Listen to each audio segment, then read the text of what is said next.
November 10th, and it is episode number 830 of Let There Be Talk. Welcome to the show on this incredible Monday out here in Los Angeles, rocking it with, I think, about 78 degrees here in the morning. Just beautiful. And before we go any further, I want to ask one favor of everybody. Hit pause real quick and go on to iTunes and leave a review for the Let There Be Talk podcast. Real quick, it just could say great show, whatever you want to say, but leave a review. I've said it over and over. It greatly helps the podcast. And also subscribe to the YouTube channel. All kinds of clips and back episodes are available on my YouTube channel. Do that for me, my friends. And if you really want to go another level, join the Patreon and get hundreds of bonus episodes. We have some new Patreoners right now. Let's give them some love, some shout out. Kevin Gibo is a brand new Patreoner. And Philip Ellis is on the Patreon now. Thank you. Stan Early. Stan Early is on the Patreon also. So patreon.com/Dean Delray. And one last thing of business here before we get into the long, great day of podcasting here. I will be in Minneapolis this week, Wednesday through Saturday, headlining one of the greatest clubs in America, the Acme Comedy Co. And hopefully my fucking flight does not get canceled and I can make it out there. I am looking forward to coming out to Acme. I've been working on this new hour. If you're listening today and you live in Los Angeles, I will be running a long set tonight at Flappers at 7:30. And then I'm off to the airport to perform at Acme. I cannot wait. I love this place. I'm going to see my good buddy Steve Gorman do his radio show, former drummer of the Black Crowes and drummer of the Bon Scott Bash, which I will tell you this right now, if you are a Patreoner, we are getting ready to announce the final Bon Scott Bash for my 60th birthday. I am going to be fucking 60 if I make it. February 3rd is my birthday. Somewhere around that time period, not sure of the exact date yet, we will be doing the farewell tour of the Bon Scott tribute. I've been doing this for years since Bon Scott passed, and I enjoy doing it. And this is going to be it, mostly because I fully believe that at some point you have to kind of move on and reinvent yourself and try to do new stuff. Now, as much as I love doing the tribute to Bon, and this was strictly out of my love of the greatest frontman of all time, Mr. Bon Scott, as much as I love doing it, I, I really enjoy doing it and watching people like Bill Burr and other friends of mine get involved with this. And I know what an amazing night it is for those people also. And then the audience, of course, gets a great night of comedy and rock and roll. So if you are a Patreoner, you will have the first shot at the VIP tickets, and you will get the first announcement of it a week before everybody else. So just a heads up on that. This will be the last one, and I'm not pulling the farewell tour. It's a lot of fucking work to do it. I've been doing it for years, and I can't even tell you, I'm starting now, November to put it together. It takes easily 2-3 months. And then you have to line up everybody's schedules that are going to be involved. It is a grueler. So, just a little heads up there. It will be in Los Angeles. It will be at the Avalon Theater one last time. So, that being said, which is hilarious. Speaking of farewell tours, another farewell tour has been announced. Journey, that fucking farewell tour. What a burnout. I don't think there's any more of a burnout than the farewell tour and festivals. Every day there's a new festival announcement in my Instagram feed, and I look at it and I just go like, God, what a burnt format. Just festival.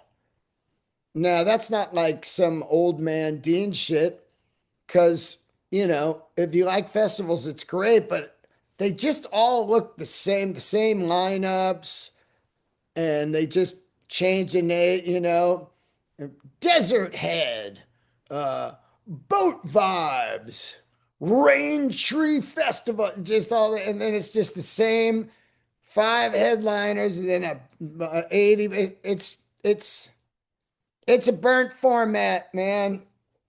I think.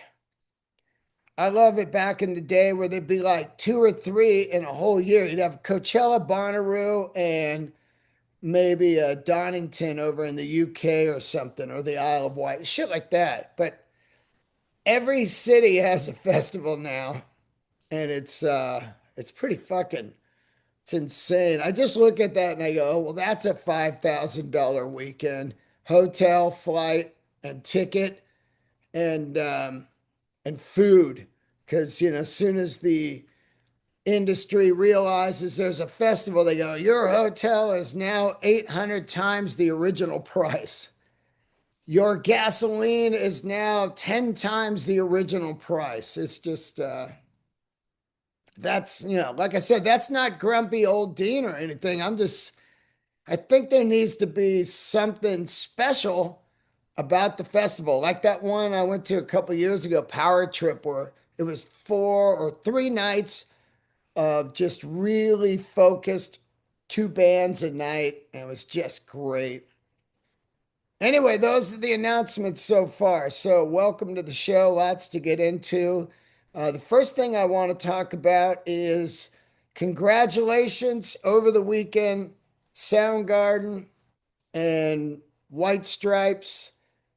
Joe Cocker, a bunch of guys went into the Rock and Roll Hall of Fame, but the ones that really resonate with me are Soundgarden and the White Stripes. And it was wild to watch some of the performances because you realize just how fucking insane and original and massive some of these front person peoples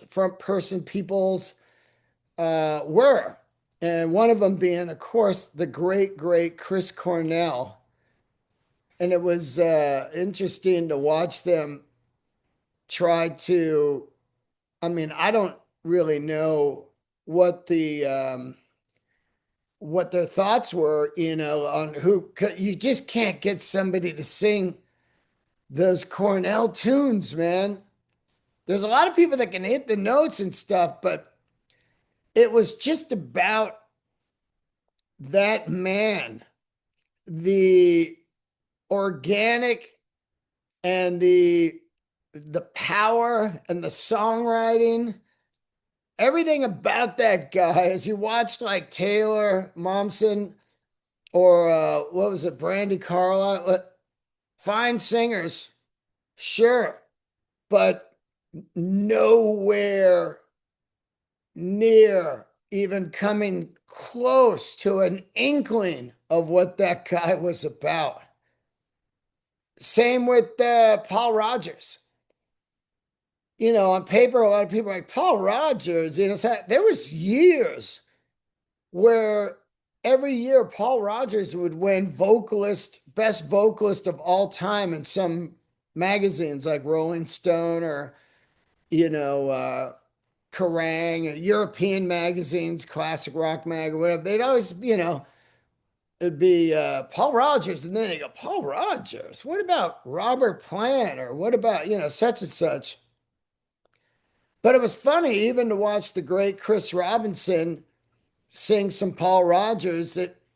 It's just Paul Rogers. It's wild to think about. It doesn't seem like he's doing much because he's not like a vocal acrobat, but it's really about the soul and the delivery and the tone, the grease in the vocal.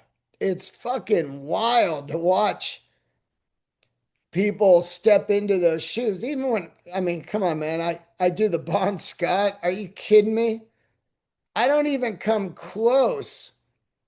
I do it strictly out of the love and the passion and what this man meant to me. But I know what it's like. You get in there and you're like, oh yeah, I'll get in there and I can't get enough of your love. And you go in to do it, and then you just go like, oh fuck, man.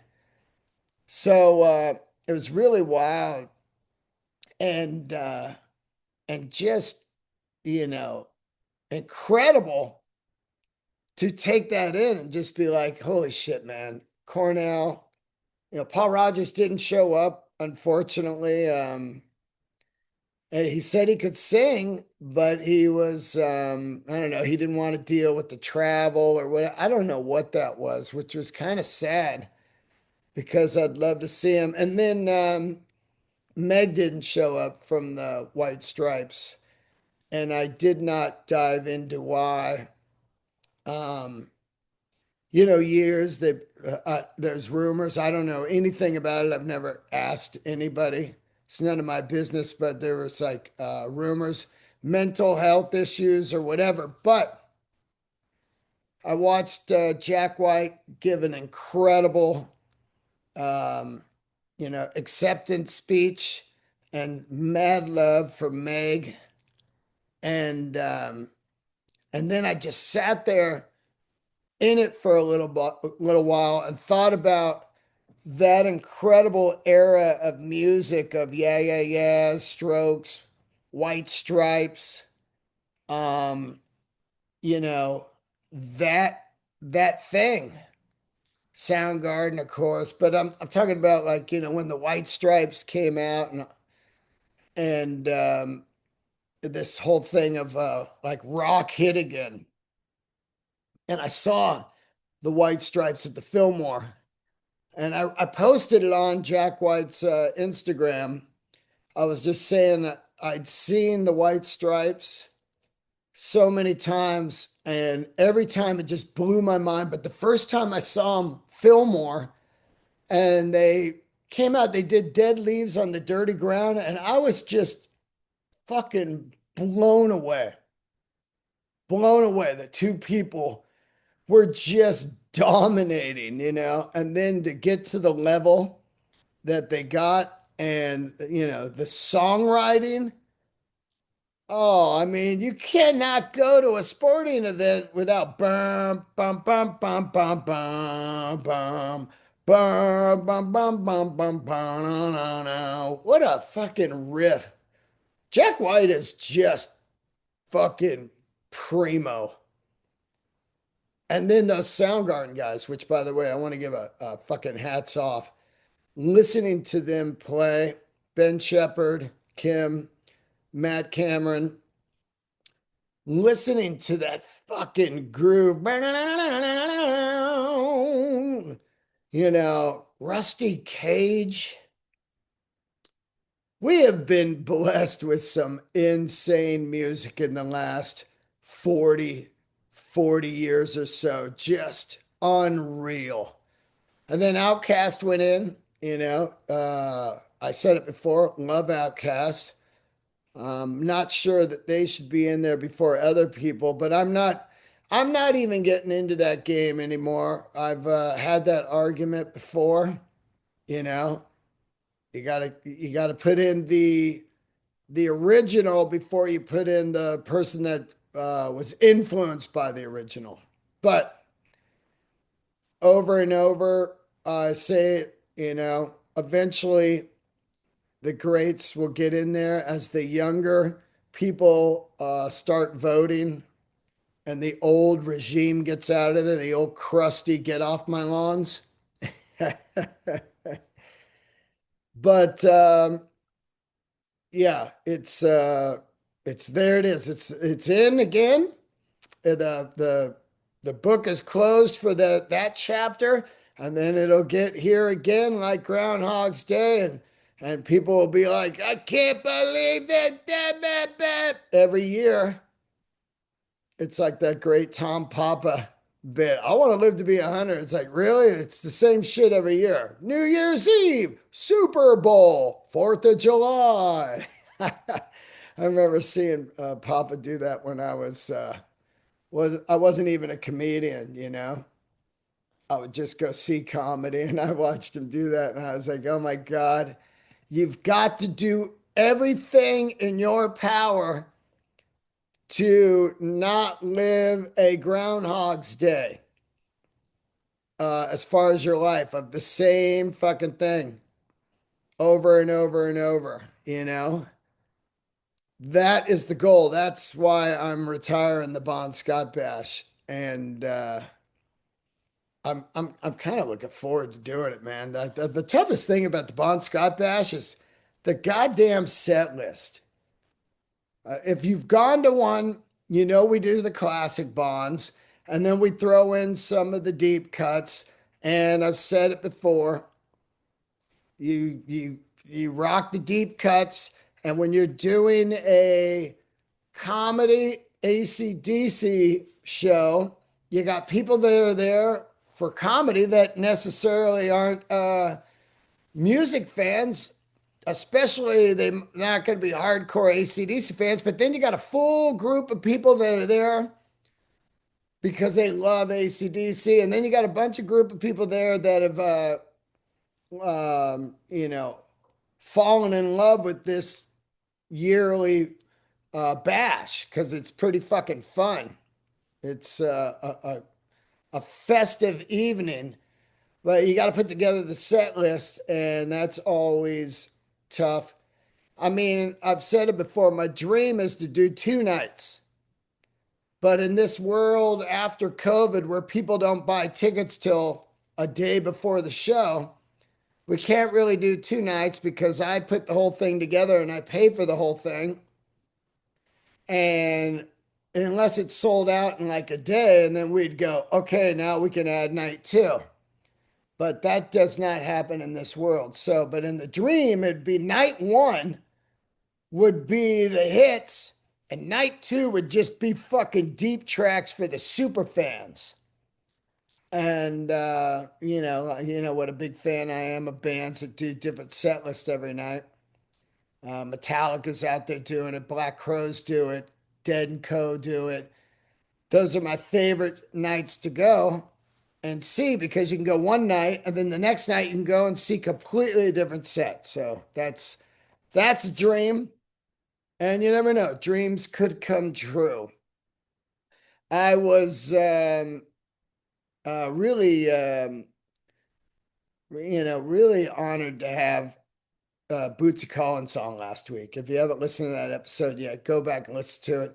And after I was done interviewing him, I sat down there and I thought, you know, it's amazing what Bootsy's played on, and Bootsy's still here, and he's just one of the greatest, you know, souls of funk of all time. And I thought about how much 70s R&B and funk mean to me.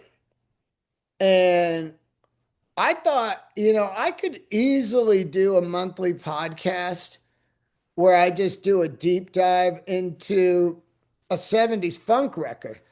There's so much of that music in my heart, as much as rock, and it is mind boggling. I typed in on Amazon 70s R&B funk, and this record came up. Let me get this for you. It's not a record, it's a playlist. Rediscover the 70s R&B. It's 7 hours, 100 songs of 70s R&B. And when you look at this list and listen to it, just go pop it in and, do shit around your house and lose your fucking mind.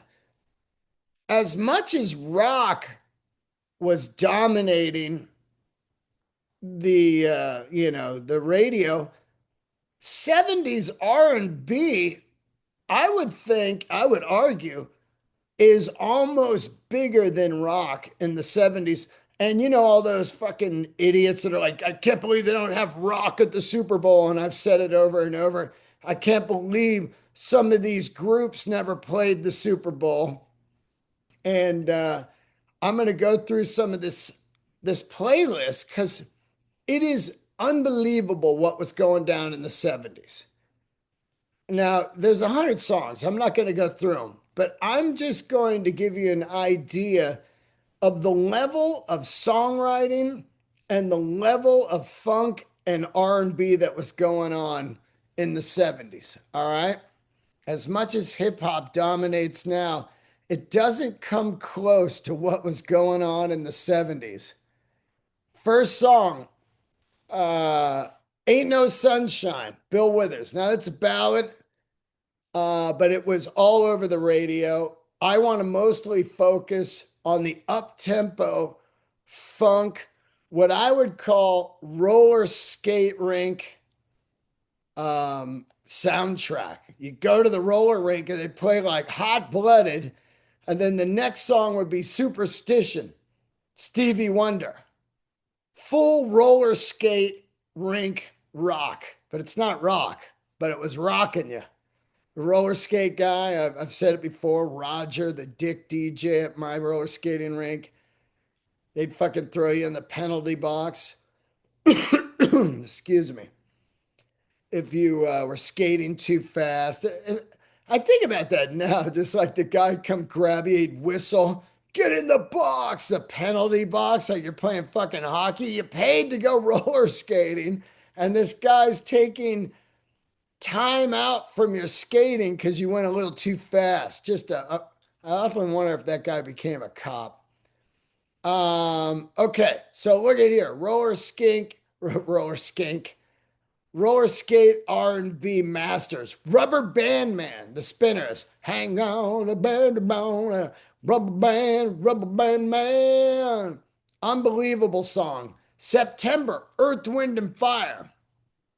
Papa Was a Rolling Stone, Temptations. I Want You Back, the Jackson 5. What else? Lovely Day, Bill Withers. Lovely Day, Lovely Day. I mean, these songs are crazy. Shining Star, Earth, Wind and Fire. Supernatural Thing, Ben King. Brick House, massive fucking song. Love Roller Coaster, Ohio Players. Where at the beginning of the song, you hear a girl scream, and there was all these, stories going. Yeah, a girl got murdered in the recording studio while they were recording that. Hilarious. I believed it. It was all over school. Let's see. Rock With You, Michael Jackson, off the Wall record, which is his best. Higher Ground, Stevie Wonder. Look at this shit, man. Soul Power, James Brown. We Are Family, Sister Sledge, who I saw at Disneyland when I was a kid. A theme from Shaft. Hot Stuff, Donna Summer, which if you have not seen that movie called Friday, which is the disco movie, kind of like a later Saturday Night Fever, but disco, shot in LA. Superfly, Curtis Mayfield. God, this is insane. Hollywood Swingers, Kool and the Gang. Groove Line, which is probably one of my all-time favorites. Heat Wave. I mean, look, I could keep going on and on and on. It is unreal. Sly and the Family Stone just dominating. Family Affair. Flashlight by Parliament, one of the best. I mean, this is 7 hours, and it's only playing you the hits. Strawberry Letter 23, Come on, man. Hello, my love. God damn. Oh, this is just the hits. Now, all these, usually these people had three, four different hits on their records, especially like Commodores and Ohio Players, and Cool and the Gang dominated Hollywood Swingers, Jungle Boogie. Anyway, I am really blown away by the amount of unbelievable R&B, and just I almost think that it it is just not talked about enough because so much time has gone by. This shit is on the radio every day, all day. This top 100 list right here is just all over radio. Any kind of you got Sirius XM, you listen to this Sirius 70's, and it'll just put a fucking smile on your face. The amount of hits. And once again, like I said, the amount of music that we have gotten over the last, I said 40 years, but I'm going to say 50 years now, is unreal to think about the songwriting that's gone down. The and a lot of these guys, I just would love to know where they are. The people that played on those records. Look, there were standard groups, pockets of players like, um, Motown had their team and stuff like that. But just think about like all of these people, where they are, what they played on, they might be next to you in a grocery store and you're like, you have no idea that the guy played bass on like Jungle Boogie. So anyway, it really kind of sat with me after I talked to Bootsy and thought about that funk on the green, and I thought about, I just didn't get to see those bands when I was growing up. It almost seems like R&B, they just didn't tour, to me it seems, as much as the rock bands did, or maybe I just was unaware of it or whatever, because I did see, I saw Prince many times, Terrence Trent D'Arby, uh, but I never saw the Commodores. I never saw, let's see, I saw Parliament, but that was later on. I never saw Earth, Wind, and Fire until way late, which I wish I saw Earth, Wind, and Fire in the 70's. Can you imagine that stage show they had? I believe they were the guys that had Doug Henning, World of Magic. Doug Henning was this magician. I don't know if he's still alive, but he created I think it was them, where they appeared on stage. And, I would have loved to seen Curtis Mayfield, fucking had that tragic accident where the lighting rig hit him. Curtis Mayfield, I mean, to see that guy, I watch YouTube videos of him live, and I just can't believe what a monster guitar player that guy was, man, and songwriter and singer and vibe. Just, that's seriously an era of concerts I just did not get to see. Commodores, Cool and the Gang, Curtis Mayfield. I saw James Brown. Holy shit. I think it was San Francisco Civic. But later on, Living in America. That's when I saw him. Fucking smoked. Killer. Um, but you think about all those groups. Hold on, let me go back and look at this again. People that I would have loved to have seen. Sly and the Family Stone. I mean, look at their performance at Woodstock and fucking lose your mind. Like I said, Cool and the Gang, would have loved to seen them. I saw Sade. She blew my fucking mind. Tower of Power. Now I've seen the Tower of Power horns, play with all kinds of people in the Bay Area, but didn't see Tower of Power. Still going through here. I never saw Rolls Royce, and I love Car Wash, the movie and the song. So there's a lot of R&B that I unfortunately never got to see live, and man, I would have loved to seen these people. It just didn't happen. Heat Wave. I mean Stevie Wonder. I haven't seen Stevie Wonder. Um, and the Brothers Johnson. Come on, man. Nuts. Ohio players, like I said, OJs.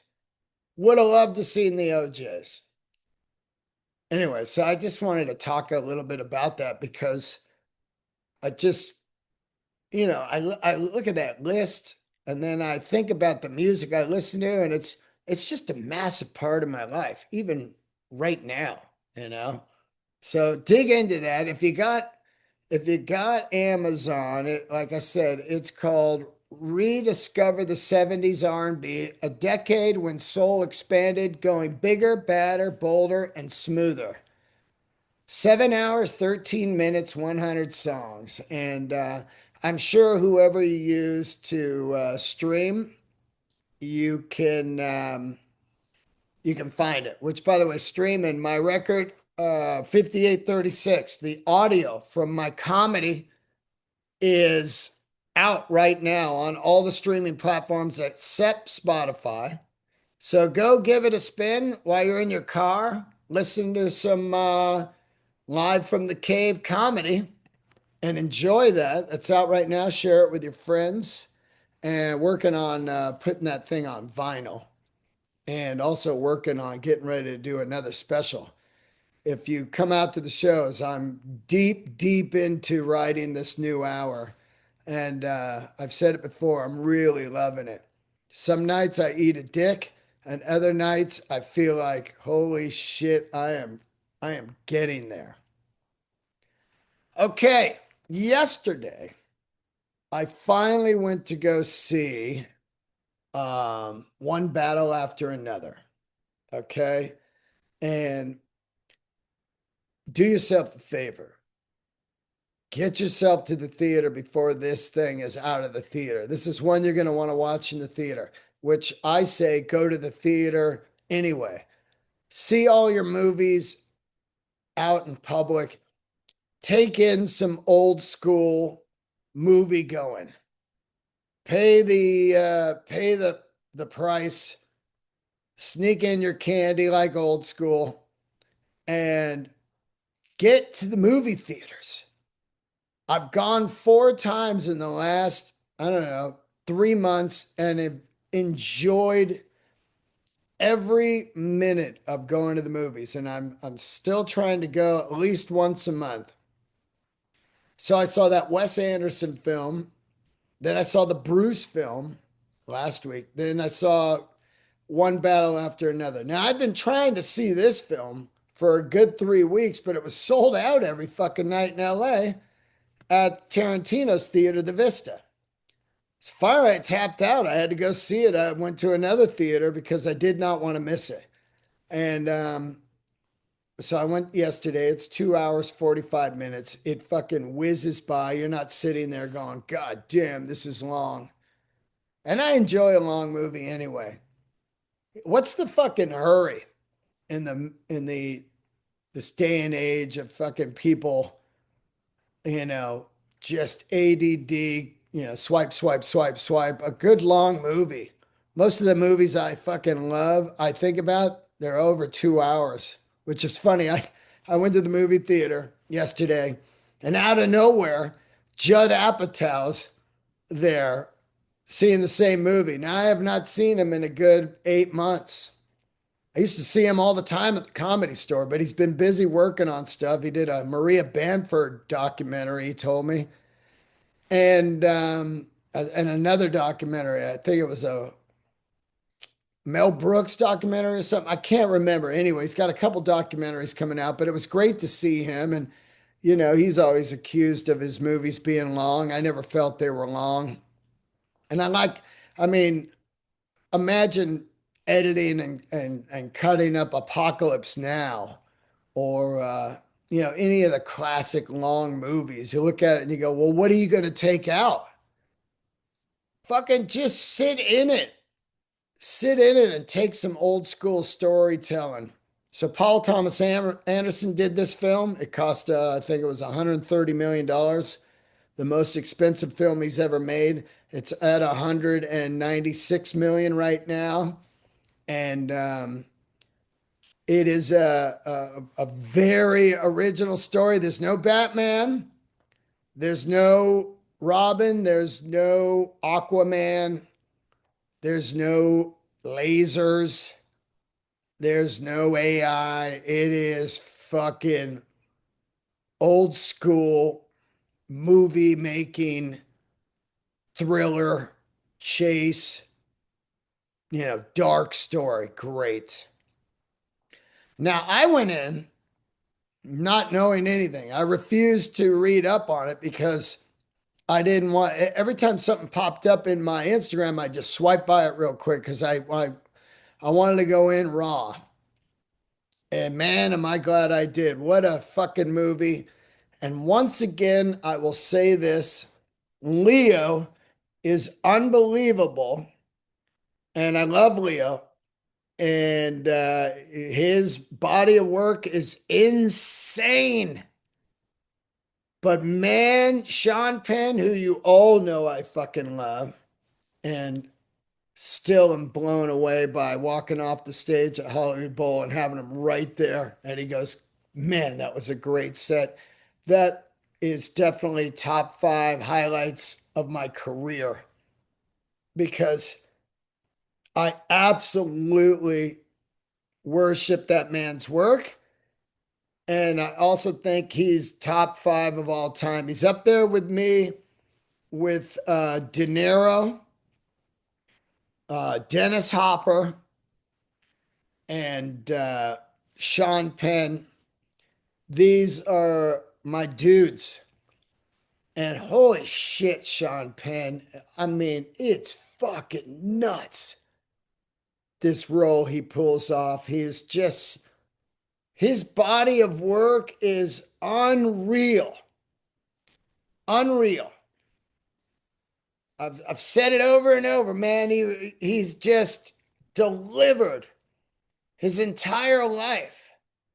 And as I was watching that Charlie Sheen documentary, he was even taking over that thing. He was so electric when he comes on. You're just like, oh, fuck, Sean Penn, you know?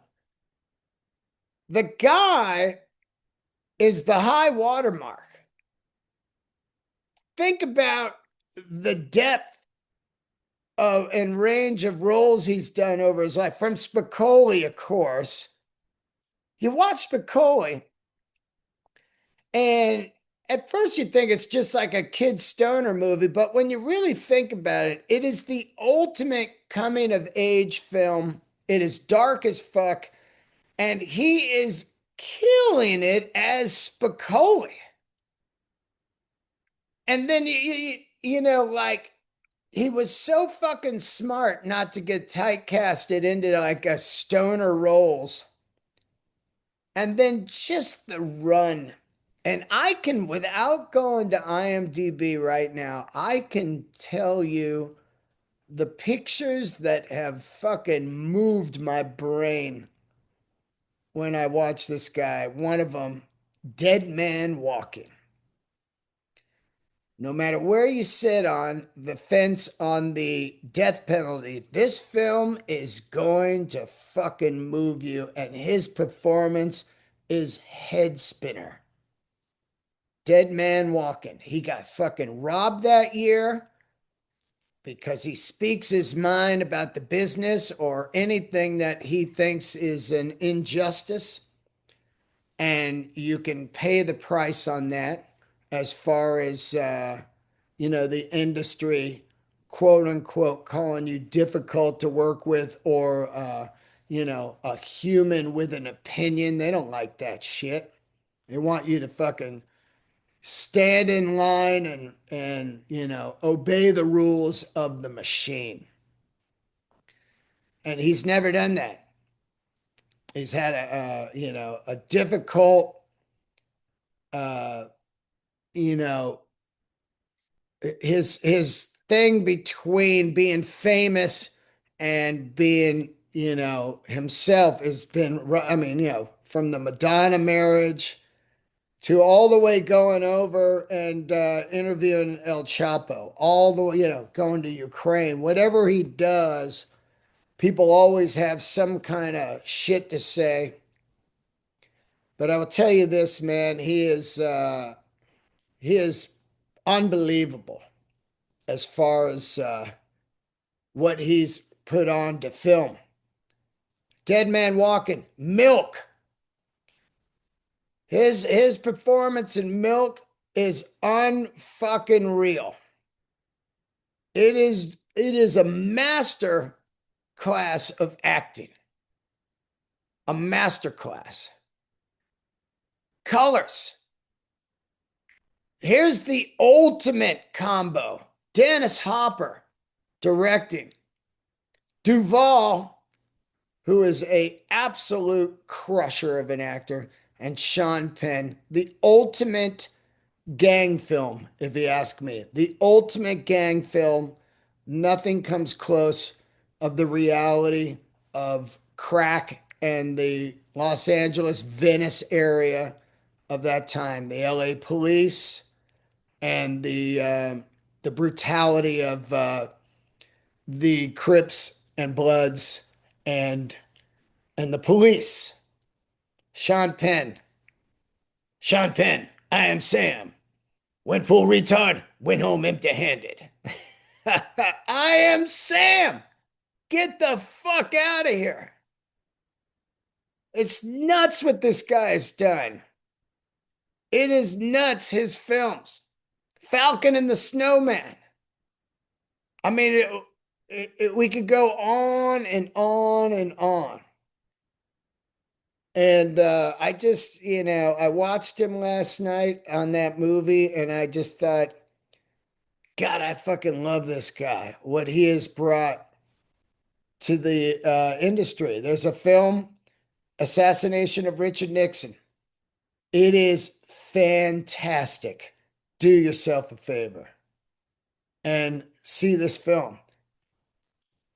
It's crazy to think about these guys were growing up in Malibu when they were kids out there in the 70's, pre super rich Malibu, just growing up, becoming these incredible actors, you know, Sheens, Sean Penn, people just out there living the California skateboarding, BMX, surfing life and becoming these powerhouses on the screen, searching out how to be a great, great fucking actor. And Sean Penn, man, he is just, I mean, give that guy all the awards coming up here for the Academy Awards. Just give that guy all the awards, man. Holy shit, I love him. That's all I have to say. Go see the movie. Do yourself a favor and dig into that. A little new music coming at you right now. New music. I heard a band today. Let me get this for you real quick. I like to drop some new music on you each week.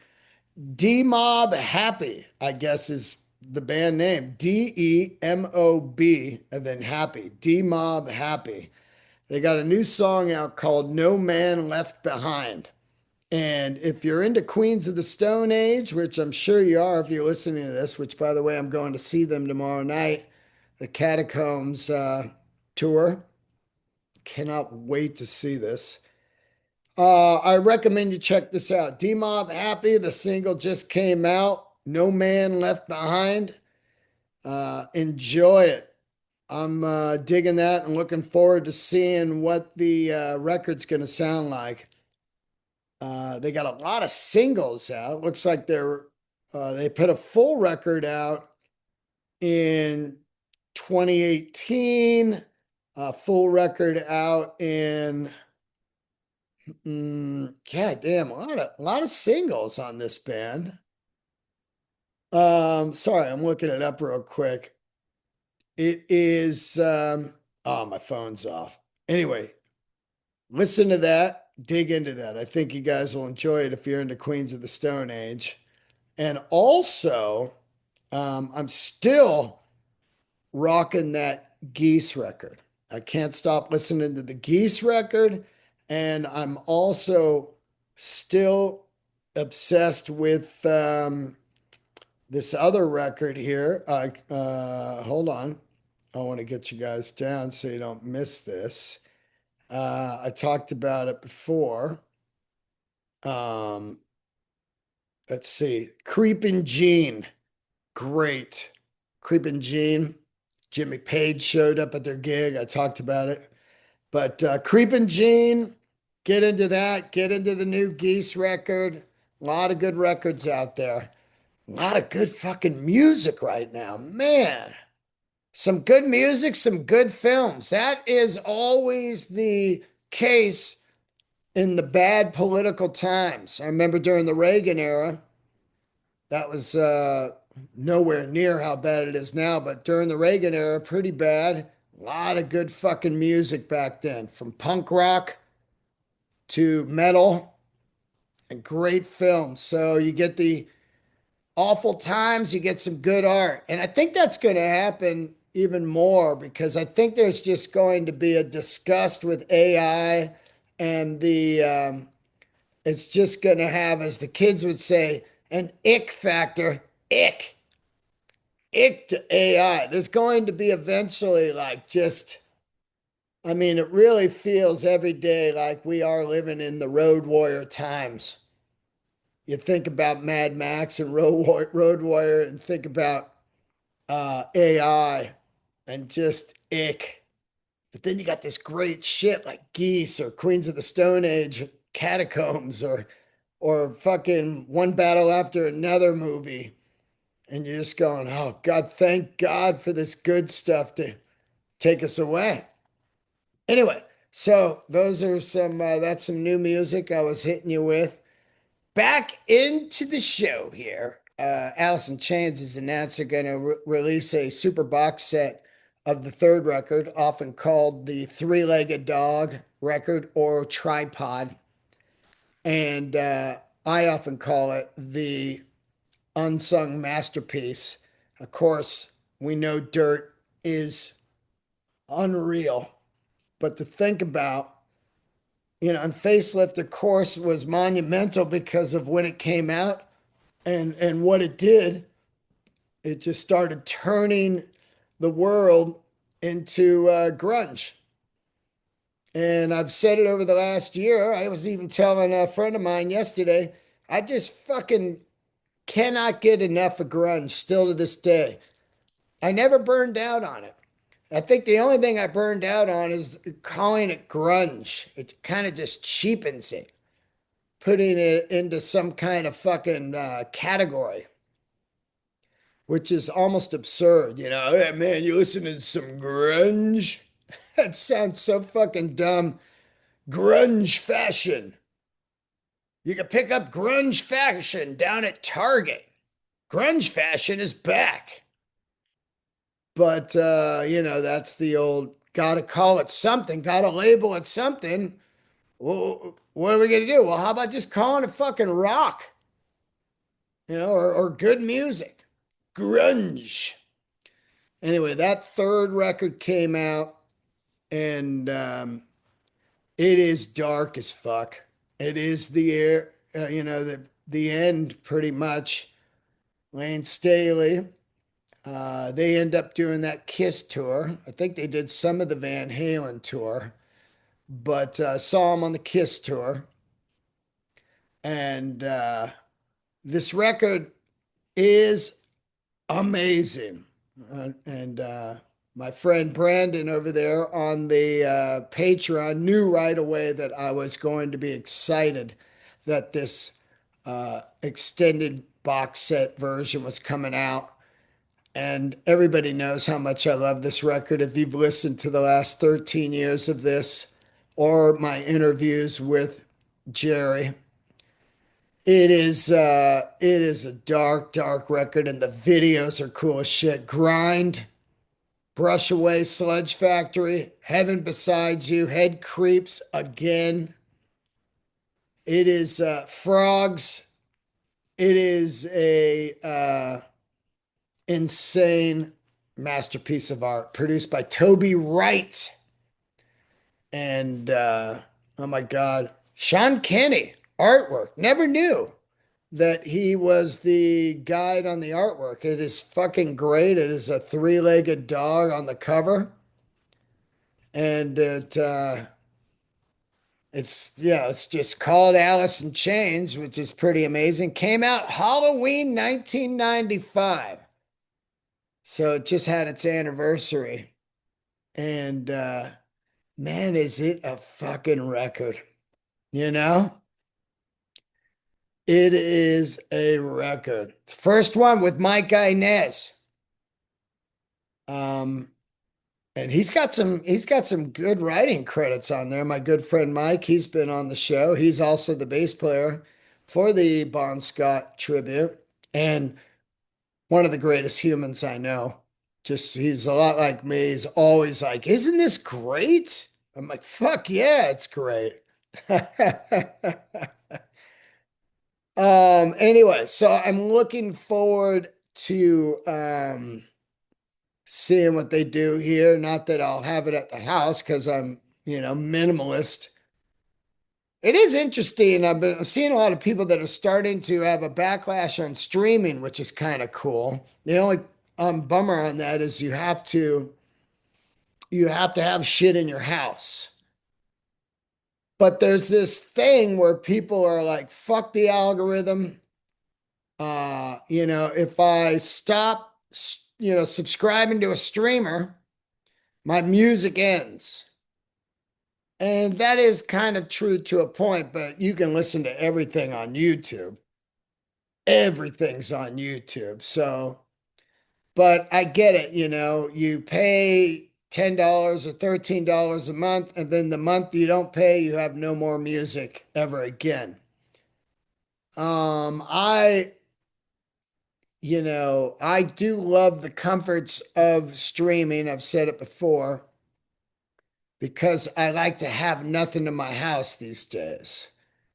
Which, by the way, I've been trying to sell shit on Depop. Anybody have any luck with Depop? Nothing's gone yet, but I'm still in the middle of selling this damn t-shirt collection. It's taken a long time because it's valuable and I don't just give shit away.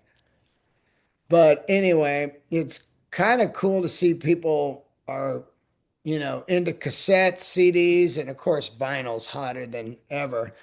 But cassettes and CDs, owning music. And then I thought, well, you really like, I started my vinyl collection out by just saying I was going to have the 100 favorite records.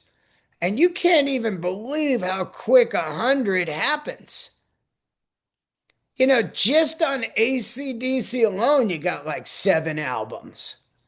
What are you going to do? Like, okay, I'm only going to get Power Rage, Highway to Hell, and If You Want Blood. Well, there's 3 records there. Then you get into Zeppelin. You go, okay, Zeppelin. I'm going to go Physical Graffiti. I'll go, what? I guess Zeppelin 2 and 3. I don't, they're okay. You're at 6 records. We're only talking 2 bands. So it is really fucking hard to just go 100. If you just had 100 records in your house, you're like, cool. But still, after 100, you're like, well, fuck, man. What about all that 70s R&B I just mentioned? Well, I got to get that. And then the next thing you know, you're back up to 2,000 albums or 2,000 CDs. So I don't know. I get it. It's fucking the evils of streaming are there. And then the evils of owning shit. And then I think that music collection's the only good thing when you die that your friends are happy to grab. They're like, "Hey, I got his records." Dude, I call dibs on the records. That's the only thing when people come to the house to clear out all your bullshit that they're happy. They're like, I got the turntable and speakers, you get the records. And then the rest of the stuff, they're like, throw that shit in the trash. His 75 trucker hats, his 31 leather jackets, 15 pairs of boots. Toss that shit. These don't fit me. All right, I'm going to get out, guys. I love you. Thank you so much. Got some guests coming up on the show. And don't forget patreon.com/Dean Delray, DeanDelray.com for the tour dates. I'm going to be at Acme this week. Leave a review on iTunes. Subscribe to the podcast on YouTube. Watch my special 5836 on YouTube and hear the audio wherever you stream. I love you guys. Keep the candles lit, my friends, and have a great week. I will see you soon.